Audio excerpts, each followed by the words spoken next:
तेरी कृपा का भरोसा है राधा रानी। राधा रानी महारानी। राधा रानी महारानी। तेरी जय हो। तेरी कृपा भरोसा भारी राधा रानी। तेरी कृपा का भरोसा हरी राधा रानी। आया शरण है बिहारी राधा रानी। आया शरण बिहारी राधा रानी। कृष्ण भगवान जय। तो भगवान कृष्ण ने कहा बाबा आप बताइए जय जय का मतलब क्या है। कथधाम में पिता कोयम शब्दमो वपुपागता किम फलम कश्चोद्देशे हेनवा साध्यते मखा। बाबा यज्ञ है, किसी की पूजा है, कोई उत्सव है, ये सारी व्यवस्थाएं क्यों चल रही। कथधाम बताइए आज गोकुल वृंदावन में सफाई क्यों हो रही है, लोग उत्साह में क्यों है, 56 प्रकार के व्यंजन क्यों बन रहे हैं। बाबा नंद ने कहा बेटा तुम्हें शायद याद नहीं है, तुम छोटे हो ना, याद नहीं होगा। हमारे यहाँ प्राचीन परंपरा है क्या, बोले इंद्र की पूजा। और जब हम इंद्र की पूजा करते हैं तो इंद्र प्रसन्न करके पार्जन्यो भगवान इंद्रो मेघात्मूर्तया ते वर्षन्ति भूतानां भेनम जीवनम पया। लाला इन मेघों के स्वामी है इंद्र, और जब इंद्र की पूजा करते हैं तो इंद्र प्रसन्न होकर के जल वृष्टि करते हैं, जल वृष्टि से अन्न पैदा होता है, अन्न से हम लोगों का जीवन चलता है। भगवान कृष्ण ने कहा बाबा तुमने इंद्र को देखा है, इंद्र कभी तुम्हारी पूजा लेने आई है, और जिसको तुमने कभी देखा नहीं, जो तुम्हारी पूजा लेने नहीं आया, वो बख्शा क्या करेगा। देखिए भगवान कृष्ण यहाँ भाग और कर्म की तुलना कर रहे हैं। भगवान ने कभी भाग को वरीयता नहीं दी है, कहा भाग के सारे वो बैठते हैं जो काहिल और कायर होते हैं, जो कुछ करना नहीं चाहते हैं, वो भाग को उसके सारे बैठते हैं। लक्ष्मण जी ने भी कहा तो भैया दैव दैव आलसी पुकारा, पुरुषार्थ है पुरुषार्थ करो। बाबा इंद्र वर्षा क्या करेंगे, कर्मणा जायते जंतु कर्मणेव विलीयते और सुखम दुखम भयम क्षेमम कर्मवा विपद्धति। बाबा प्राणी जन्मता भी कर्म से और मरता भी कर्म से। अवश्यमेव भोक्तव्यम कृता कर्म शुभाशुभम। व्यक्ति जैसा शुभ अशुभ कर्म करता है उसका भोग भोगता ही है। कर्म प्रधान विश्व रचिराखा अजो जशु करई शुद्ध संभल चाखा। बाबा जो जैसा करता वैसा भरता है। नंद जी ने कहा तो तुम क्या पूजा के विरोधी हो। कहा नहीं बाबा अंत का अनर्थ हो जाएगा, हम पूजा के विरोधी नहीं है। पूजा तो भारत का अभिन्न अंग है।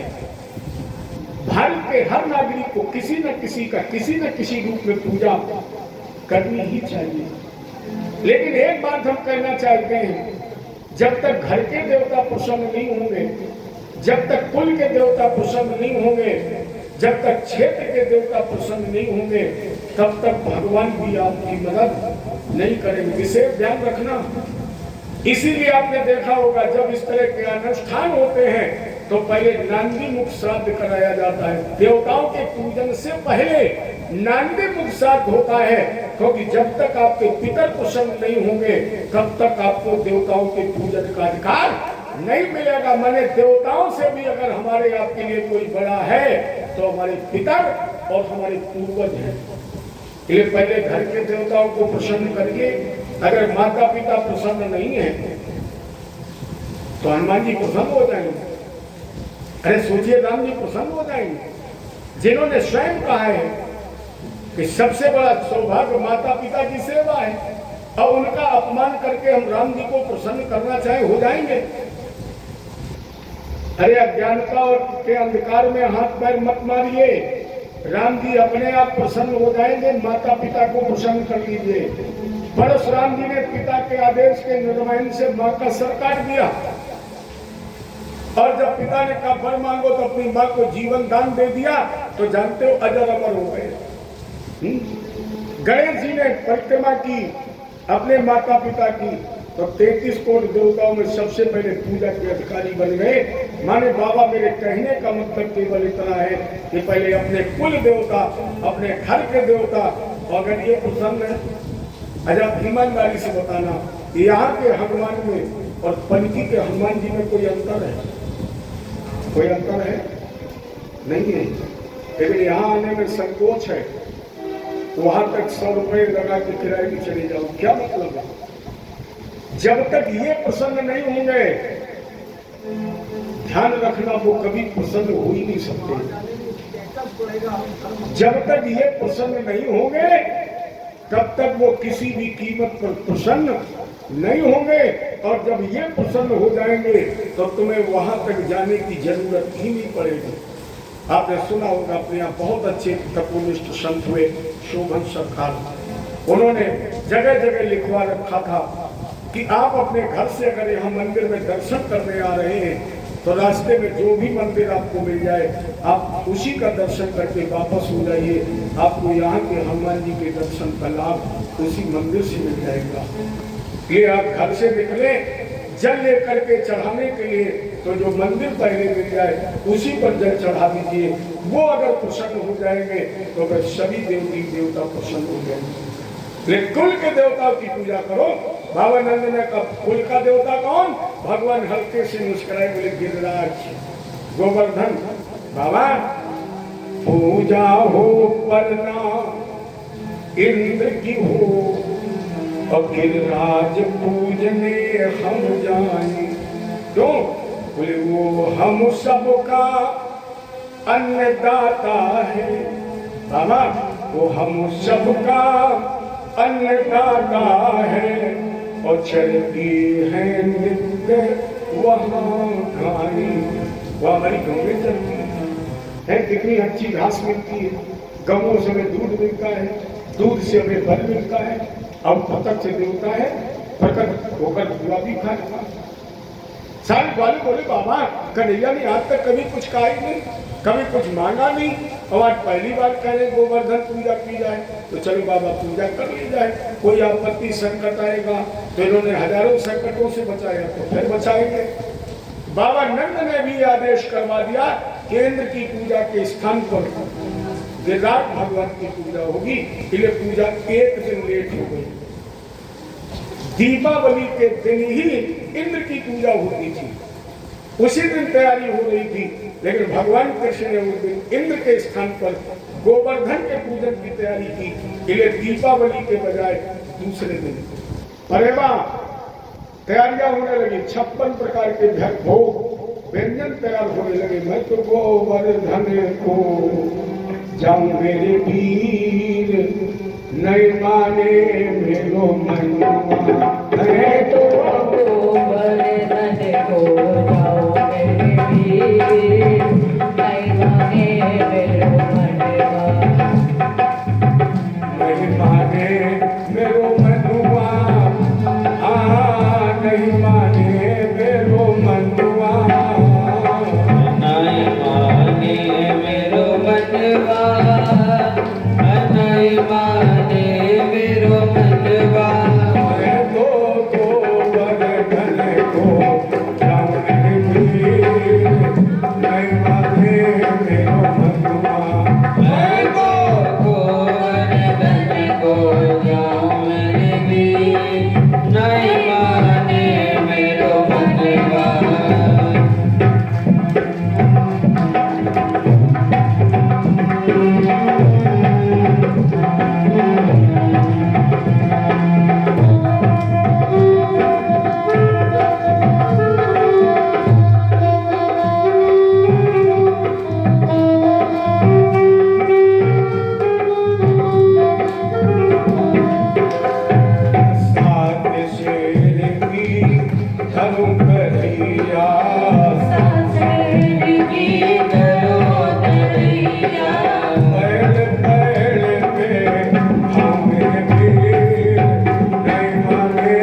56 प्रकार के व्यंजन तैयार किए और 56 प्रकार के व्यंजनों में पूरी कचौरी बर्फी बालूशाही की बात छोड़िए, सबसे अंतिम जो व्यंजन है वो व्यंजन मिलता है, पहले मिलता था तो कहीं कहीं मिलेगा।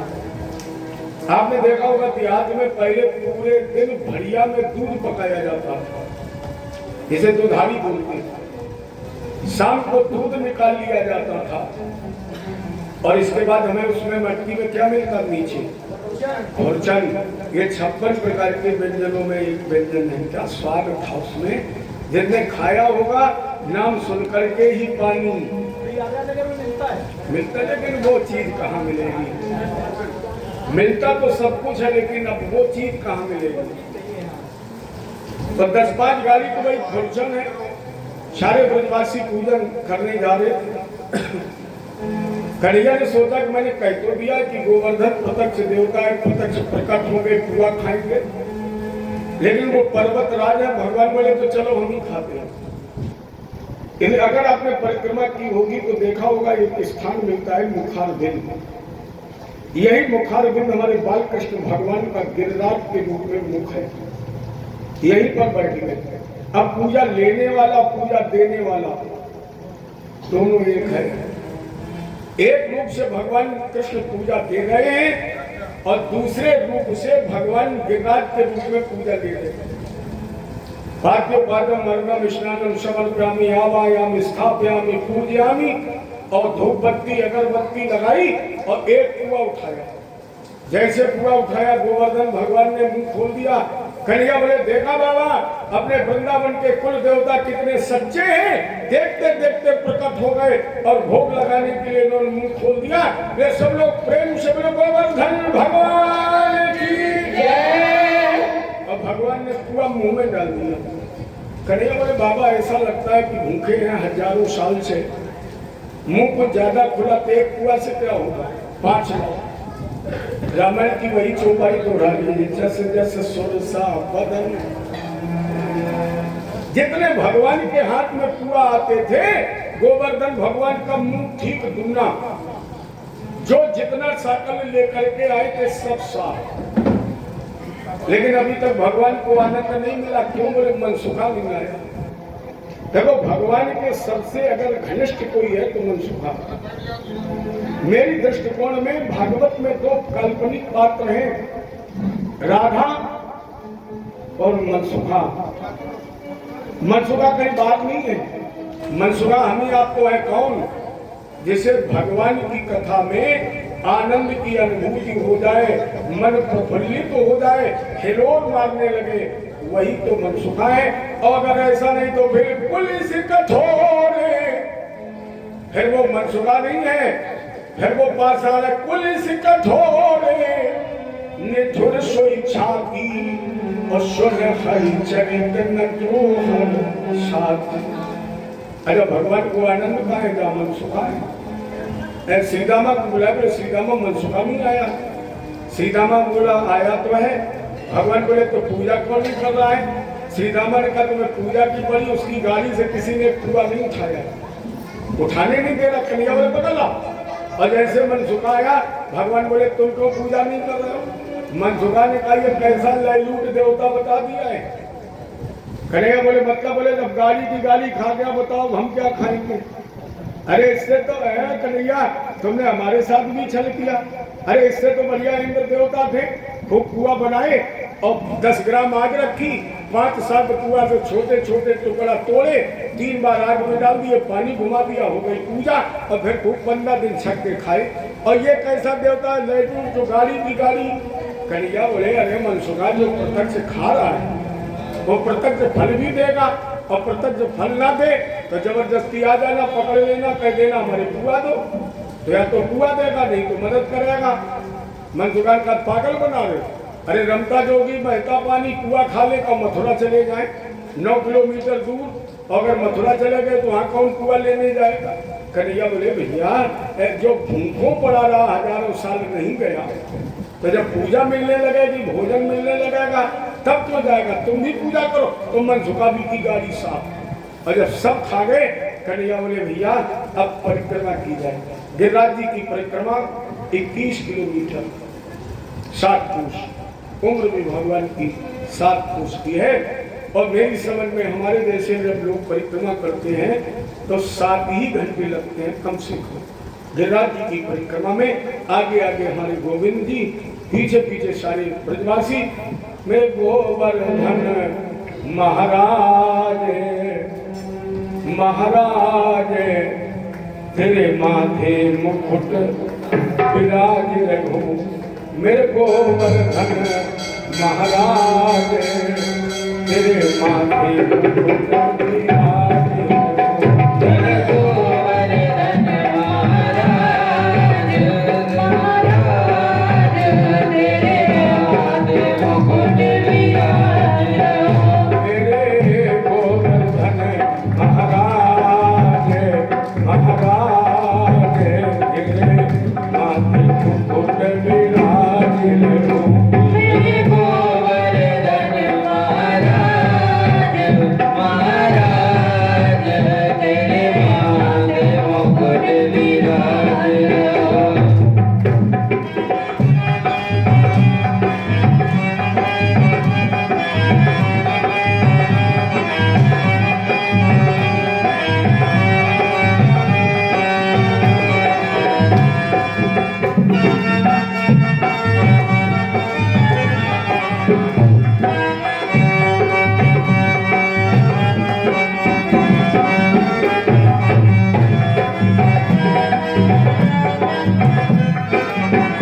तुम्हें फूल चढ़े तुम्हें बाग चढ़े तुम्हें फूल चढ़े तुम्हें पान चढ़े तुम्हें फूल चढ़े तुम्हें बाग चढ़े तुम्हें फूल चढ़े तुम्हें पान चढ़े और चढ़े दूध की धार उधार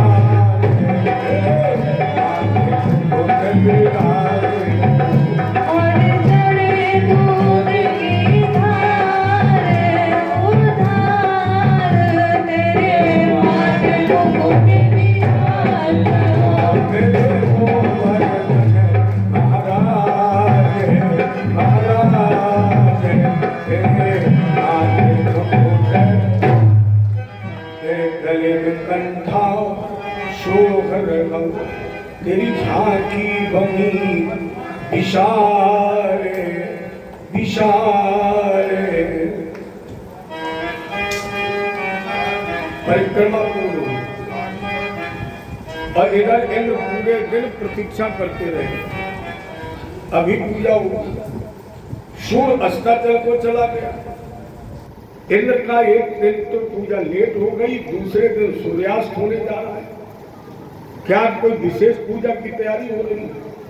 तो इन्होंने जैसे झांक करके देखा तो इंद्रस्तात्मानो पूजा में विज्ञाय विहिता मंत्र। राजेंद्र इंद्र ने जैसे झांक करके देखा तो यहाँ तो पूजा हो चुकी। इंद्र ने कहा मुझे पूजा से विरक्त कर दिया गया। 7 वर्ष के बालक कृष्ण के कहने पर वृद्ध नंद की बुद्धि इतनी बदल गई तो उसने प्राचीन परंपरा का ही उल्लंघन कर दिया। इसलिए अब हम सारे ब्रज को बहा देंगे। देखें वो ब्रह्म का ढोंग रचाने वाला कृष्ण मेरे क्रोध से कैसे बचाएगा। और आदेश में आकर गणम सामवर्तकम नाम, इंद्र ने सामवर्तक नामक मेघों को बुलाया। गणम सामवर्तकम नाम अमेघा नाम शांतकारिणाम। इंद्र प्रचोदयात क्रुद्धो वाक्यम चाहे सुमानी। सामर्थक नामक मेघों को बुलाया का तुम सब पुरवाई हवा पर बैठ करके वृंदावन धाम को घेरो। ये मेघ चलते प्रलय के हैं। ये जो बादल है सामर्थक नाम के ये प्रलय मेघ हैं। आगे दिया पुरवाई हवा पर बैठ करके चारों तरफ से वृंदावन धाम को घेर लो और हाथी की सूंड के समान मोटी मूसलाधार वर्षा करके बहा दो ब्रज को।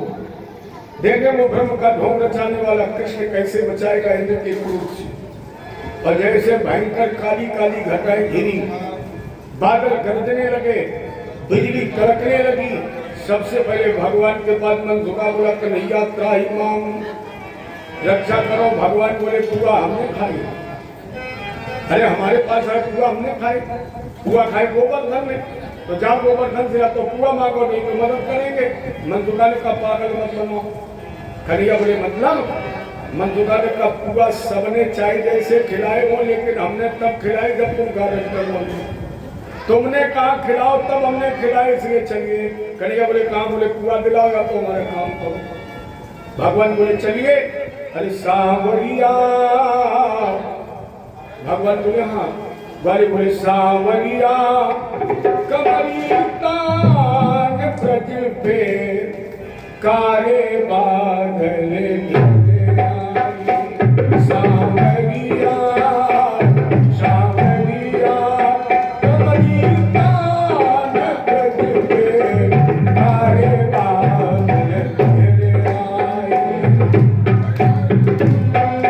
आए।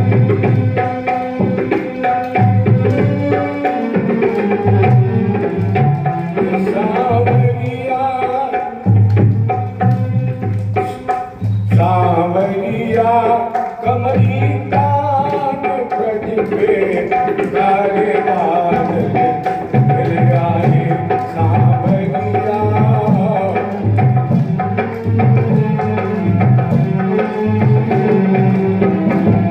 सांवरिया कमरी तान ब्रज पे काले बादल घिरे आए। भगवान ने सारे ब्रजवासियों को साथ लिया। सुदर्शन चक्र को आदेश दिया कि इस गोवर्धन की चोटी पर इतने तेज चलो कि एक भी बूंद जल गोवर्धन पर न गिरे। शेर जी से कहा खाई बना लो।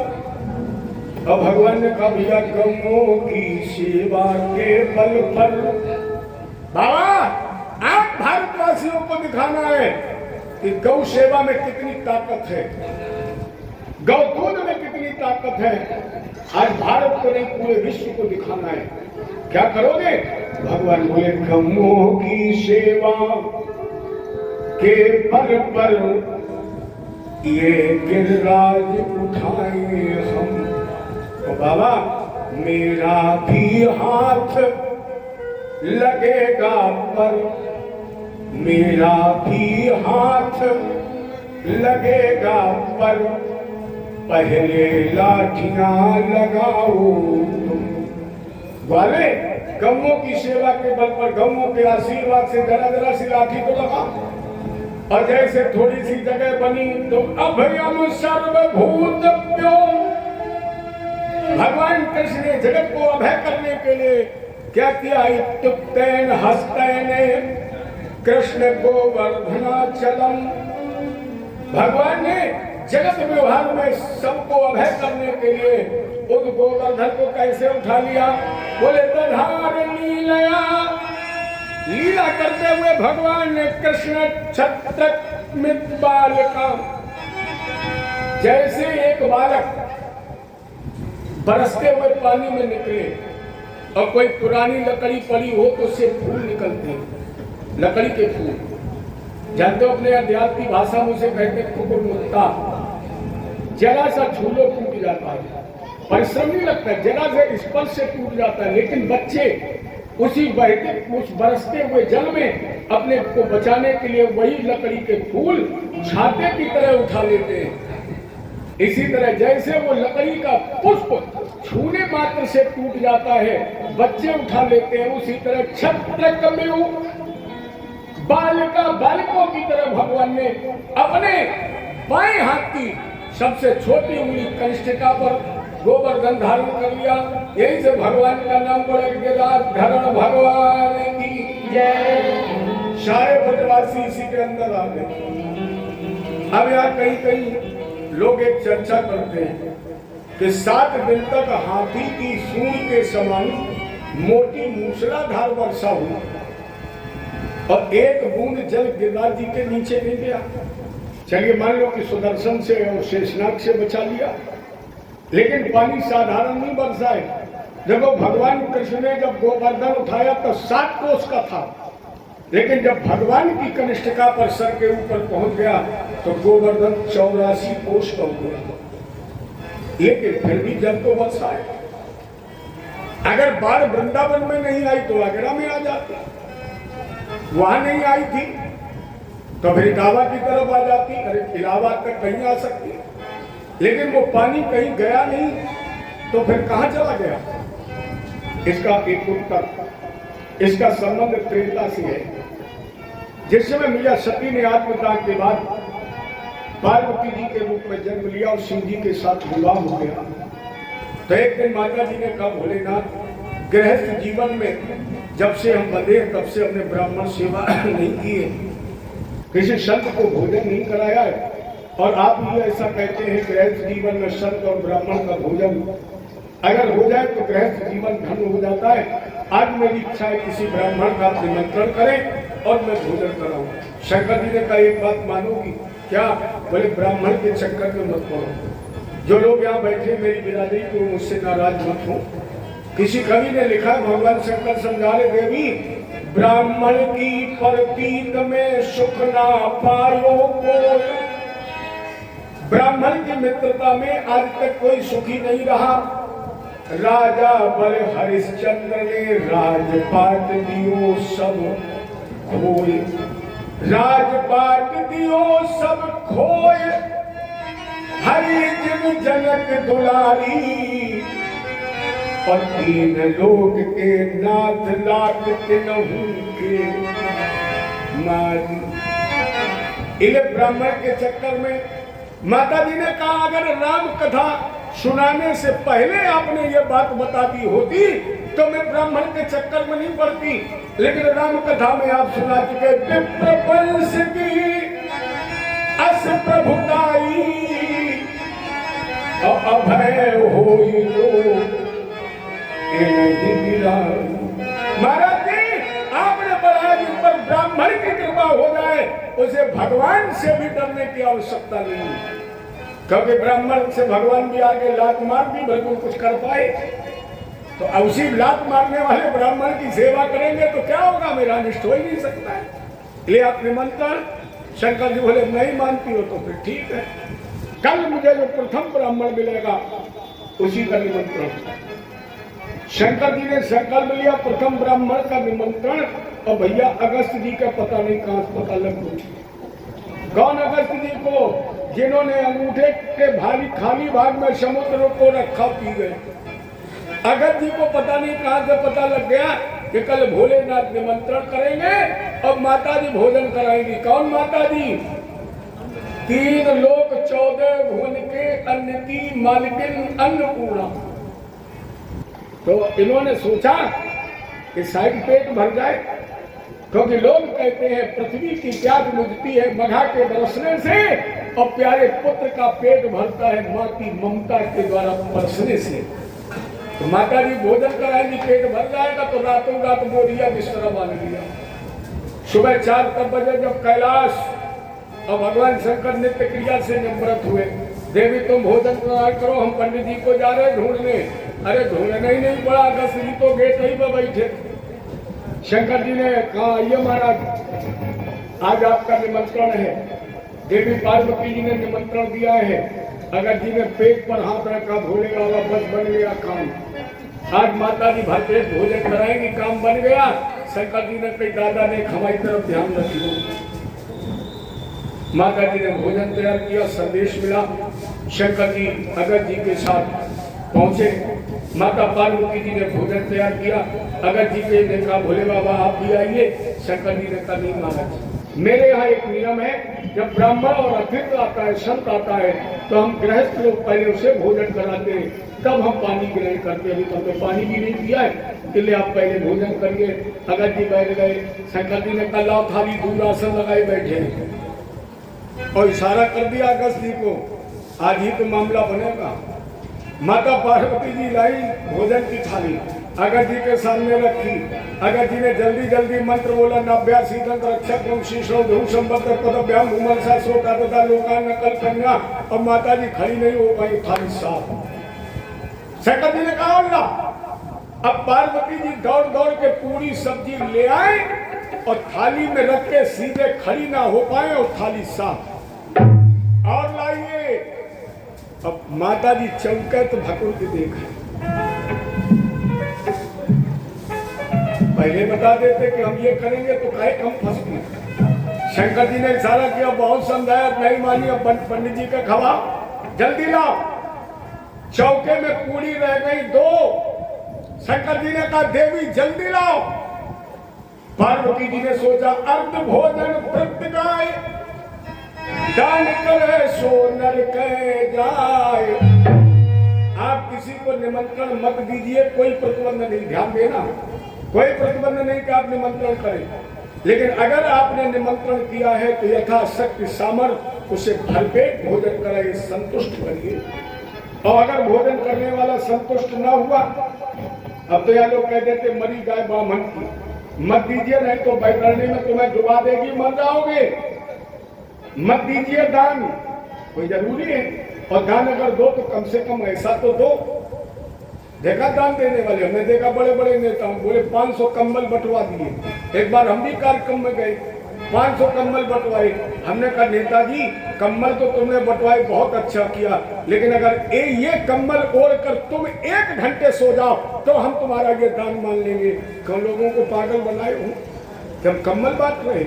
अरे कंबल बांटिए, एक कोई जरूरी नहीं 500 को दीजिए, 1 को दीजिए कम से कम। जिसे दिया है वो आराम से रात तो काट सके। और तुम्हें 500 को दे दिए, बेचारे 500 मर रहे सर्दी। अरे कम से कम 499 में मरते, एक तो ठीक रहता। अर्थात दान ऐसा दो जो तुम्हारे दान का उपयोग हो सके, और जो उपयोग योग्य नहीं है वो दान कभी मत करिए। कोई मतलब नहीं उसका, कोई मतलब नहीं। अच्छा क्या मतलब है? यहाँ की बात नहीं, हमने देखा कई लोग चढ़ौती में चढ़ाएंगे जो 25 जगह नोट फटा हुआ।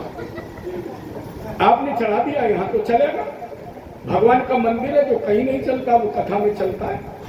लेकिन ईमानदारी से बताइए, जिस आचार्य के पास वो नोट गया होगा उसने तुम्हें कितना आशीर्वाद दिया होगा? क्या दिया होगा उसने? अरे जो तुम दोगे वही तो तुम्हें मिलेगा। भगवान को बतासा दोगे, बतासा ही तो प्रसाद में मिलेगा, बर्फी थोड़ी बन जाएगा।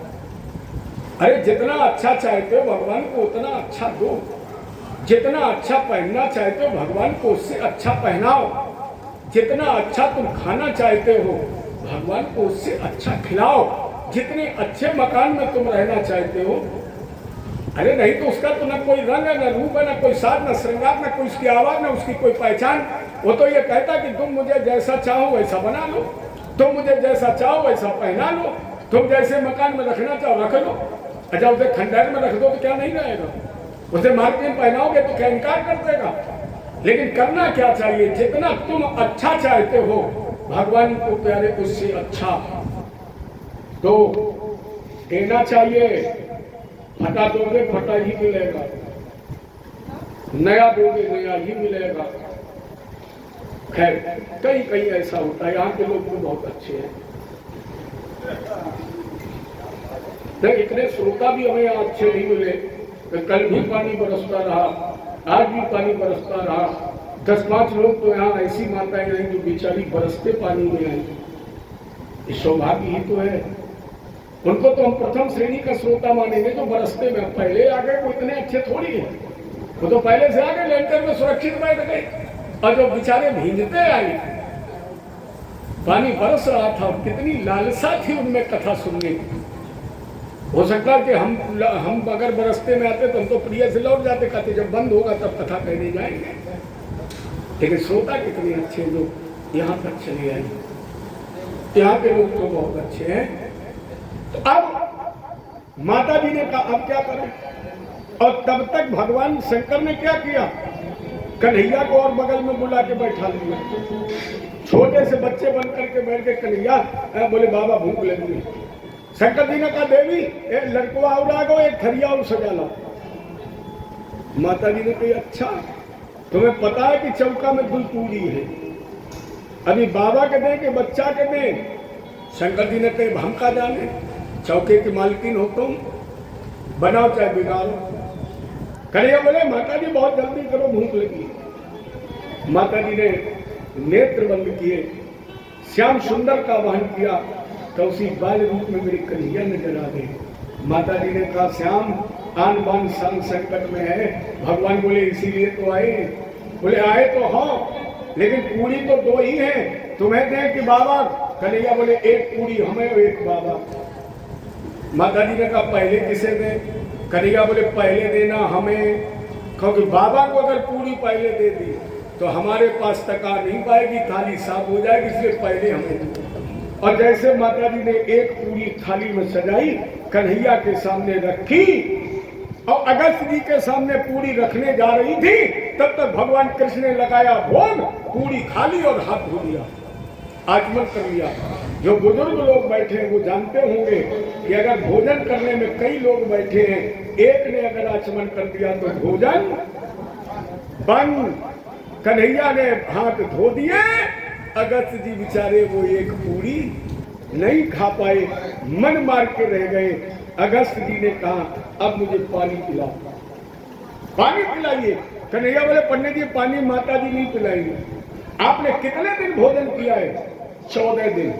माता पार्वती जी ने अगस्त जी को 14 दिन भोजन कराया। कन्हैया बोले भोजन का आधा होना चाहिए पानी, भोजन का आधा होना चाहिए पानी, इसलिए मिलन होगा बाबा हमारा तुम्हारा द्वापर में, और 7 दिन रात हम आपको पानी पिलाएंगे। जब जल वृष्टि होने लगी, कन्हैया बोले आ जाइए पंडित जी महाराज, तुम्हारे लिए जल वर्षा हो रही है। तो अगस्त जी ने अंजलि लगा दी, मैंने जो इंद्र की वर्षा हो रही थी वो जल अगस्त जी पी रहे। अरे इनके लिए कोई असंभव थोड़ी है, तो समुद्र पी गए, अथाह समुद्र पी गए, उनके लिए जल मायने क्या रखता है। इस जल को पी रहे थे। 7 वर्ष के कृष्ण 7 कोष का गोवर्धन 7 दिन के लिए उठाए हुए। अरे छटा तेरी 3 लोक से न्यारी है,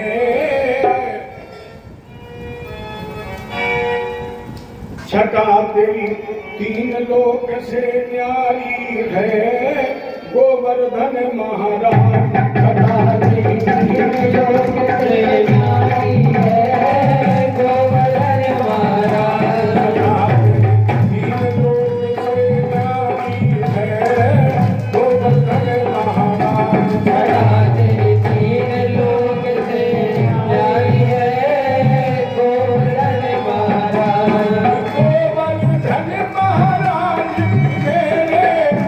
गोवर्धन महाराज छटा तेरी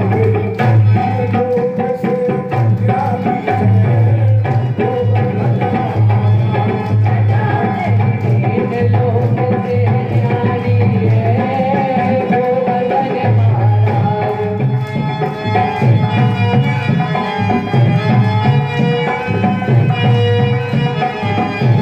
इंद्र को मन मर्दन कीनो, इंद्र को मन मर्दन कीनो, कनक पे गोवर्धन लीनो, कनक पे गोवर्धन लीनो, प्रकट हुई के दर्शन दीनो, प्रकट हुई के दर्शन दीनो, गिरवर रूप धरो गिरधारी है, गोवर्धन महाराज छटा तेरी 3 लोक से न्यारी है, गोवर्धन छटा तेरी 3 लोक से न्यारी है, गोवर्धन महाराज छटा तेरी 3 लोक से न्यारी है, गोवर्धन महाराज गोवर्धन महाराज प्यारे, गोवर्धन महाराज छटा तेरी 3 लोक से न्यारी है, गोवर्धन महाराज छटा तेरी 3 लोक से न्यारी है, गोवर्धन महाराज। हम आपको यही बैठे बैठे परिक्रमा करा रहे हैं। मानसी गंगा को स्नान, मानसी गंगा को स्नान, मानसी गंगा को स्नान, मानसी गंगा को स्नान, दान घाटी पे दे के दान, दान घाटी पे दे के दान, करो फिर सकलेश्वर को ध्यान, करो फिर सकलेश्वर को ध्यान, करी पर ब्रह्म की तैयारी है।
से